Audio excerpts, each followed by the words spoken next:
the station covering all of the DMV. This is DC News Now. At 5, a community is devastated by a 14-year-old boy's murder just weeks after he survived the shooting. We're live with new details of how his mother tried to save his life. And cracking down on fare evasion, the penalties people could now face if they don't pay to ride. Also, Thanksgiving right around the corner with food prices on the rise. We'll have the best deals to help you stretch your dollar this holiday season. After a foggy start, we certainly turned this into a beautiful day with warm temperatures and plenty of sunshine. Is this a trend we can get used to throughout the rest of this week? We'll let you know in just a bit. Damon, thank you, and thank you for joining us for DC News Now at 5. I'm Mark Hall. New tonight, family and friends are mourning the death of a 14-year-old boy who was shot and killed last night in southeast D.C. It happened on Bernie Place Southeast around 8:40 last night. Daniel Hamburg was in the neighborhood this afternoon, and he joins us live from the 7th District Police Headquarters. And Daniel, you talked with the family friend of the victim. Yeah, that family friend telling me her son played football with that 14-year-old victim. Both he and, of course, that boy's mother are very upset, and understandably so today. A memorial is set up on the fence next to where a 14-year-old boy was shot and killed on Bernie Place Southeast Monday night. A jersey that says Clock Boys, the football team he played for. Mickey Avent's son was his teammate. They've been playing football with each other since they was like 7 years old. Tuesday, she and her son went to visit the boy's family. His name is Antoine. They call him Duty. He's a really good kid. I know him and his mom, his siblings, everything. Like, this is a sad situation. They used to spend the night over my house all the time. Like, all the time. She says Antoine was shot on this block just 3 weeks ago on October 9th. Police released these photos of the shooters, but tell us no arrests were made and it's an active investigation. I don't even know what to say right now because I'm lost for words to even believe that the baby is gone. Neighbors tell us last night's shooting was a drive-by, that Antoine was in the street and his mother ran out and tried to pull him to safety, but couldn't because the shooters kept firing at him. She's not doing real good. She's not doing good at all. Police tried doing CPR, but he died at the hospital. Many in the neighborhood are fed up. You need to talk it out. You don't need a gun. Police Chief Robert Conti is fed up too. This family should not be grieving the loss of a 14-year-old child tonight. The person who had, I'm sure, which will be an illegal firearm that took this young man's life should not have been in possession of that illegal firearm. Something need to be done with this neighborhood. It's getting out of hand. And these are little kids at this point. This is not, grown-ups. These are babies. Now, there are a lot of security cameras on that block, as you saw, that captured that shooting from 3 weeks ago. But as of right now, police have not released any video or images from last night's shooting. We're live in Southeast Washington. Daniel Hamburg, DC News Now. Daniel, thank you. An update tonight on an armed robbery chase and crash that ended with a wild scene in Montgomery County. Tonight, 3 men are in custody, including 2 18-year-olds and a 19-year-old. This is video of the car that ended up crashing into a Metro bus on Georgia Avenue and Sligo Avenue with the 3 suspects. Now, one had to be extracted, and police later found a ghost gun and a replica airsoft gun following their arrests. Now, police say that the suspects are still recovering in the hospital tonight, and they're charged with armed robbery and several gun charges. Well, meteorologist Damon Matson joins us tonight. And again, Damon, I thought today was just a great fall day as we begin November. It had everything, Mark, out there as we started out with all that fog, no doubt about it here, keeping things cool and damp. And then the fog dissipated, the clouds broke up, and we turned this into a spectacular day.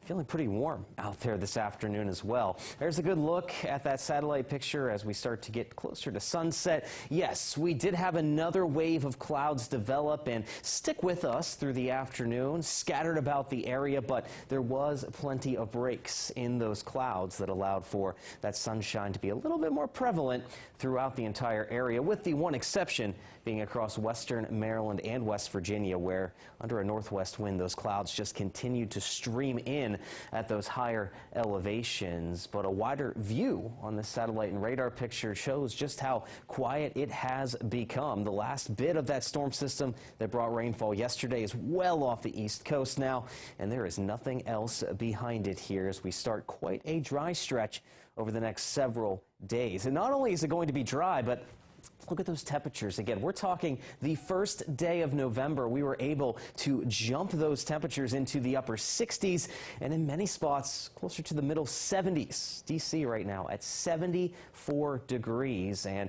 yeah, we have a little bit more of that still to come in our future. But as far as it goes for this evening, check it out. We're going to be still decently warm and sunny for the next hour or two out there. Once that sun sets, we will begin to cool off, likely dropping through the 60s back down into the 50s. Light jacket weather, if anything, as we roll into the overnight hours. But as we move along into Wednesday and Thursday, one of the bigger questions is, are we going to see more of those 70s, or will another system roll its way into the picture and cool us back down before we get to the weekend? We'll have your full forecast coming up here in just a bit.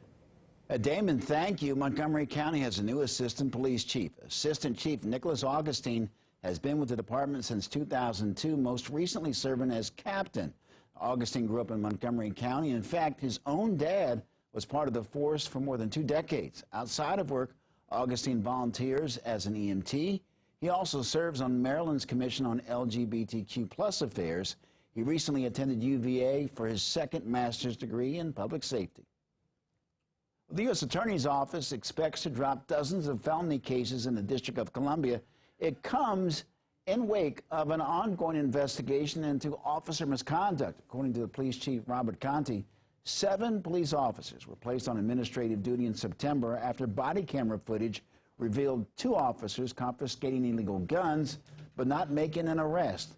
That led to a bigger review of body camera footage, revealing 5 more officers doing the same thing. All were working in District 7.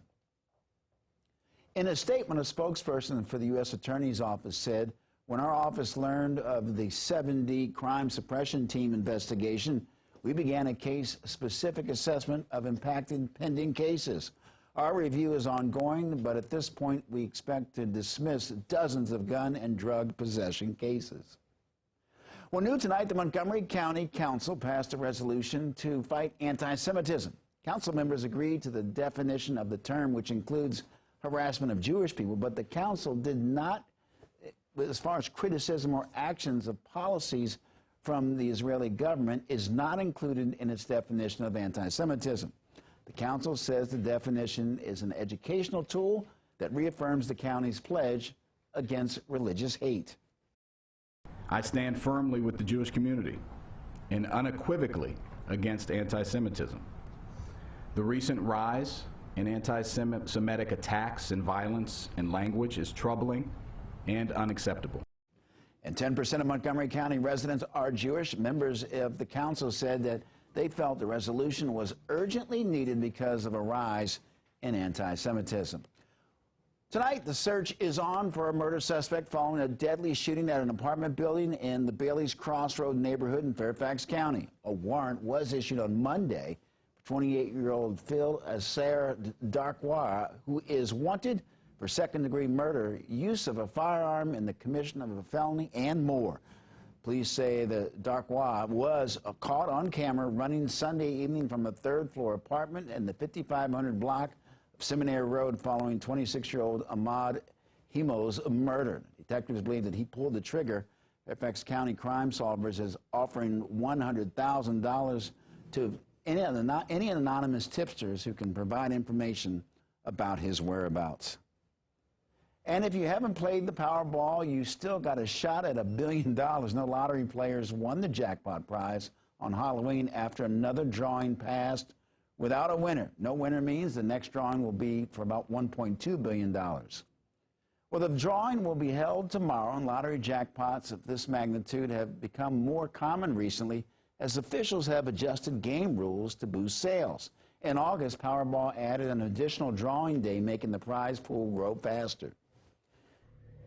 Well, we're now just 1 week away from a consequential midterm election, and both Democrats and Republicans are ramping things up to try and energize voters. Florida, New Mexico, Pennsylvania are the next stops on President Joe Biden's busy schedule on week before Election Day.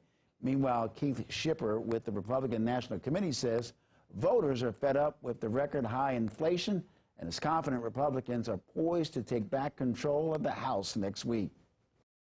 They want to gut Social Security and Medicare and then give some more tax breaks to the wealthy. Let's be clear, this has been the boogeyman that Democrats have trotted out every time they've been on the verge of losing an election. The Republican Party still not taking their lead in the polls for granted right now. Leaders are also ramping up their travel schedules to ensure every last voter, especially undecided independents, to get to their polls by Tuesday evening. I got the game tatted on me, that's forever. Gang. Wanna know my moves and all my spots, but I move clever. Move. Rapper Takeoff, best known for being part of the Grammy-nominated trio Migos, is dead after a shooting. It happened outside of a bowling alley in Houston, Texas. 2 other people were injured and taken to the hospital, and there's been very few details about what led up to the shooting. Takeoff was the youngest member of Migos, that also featured his uncle Quavo and cousin Offset. Takeoff was 28 years old. Still ahead on the news at 5, are you up to your neck in leftover Halloween candy? Well, after the break, a look at some charities that would love to take it off your hands. And rising food prices, a holiday headache before Thanksgiving. Where to look to buy cheap and what alternatives can still put a feast on the table. Coming up. Thank you, Ben. You're watching DC News Now at 5, covering the news where you live. From Washington, D.C. to West Virginia. Please stick around. We'll be right back with more.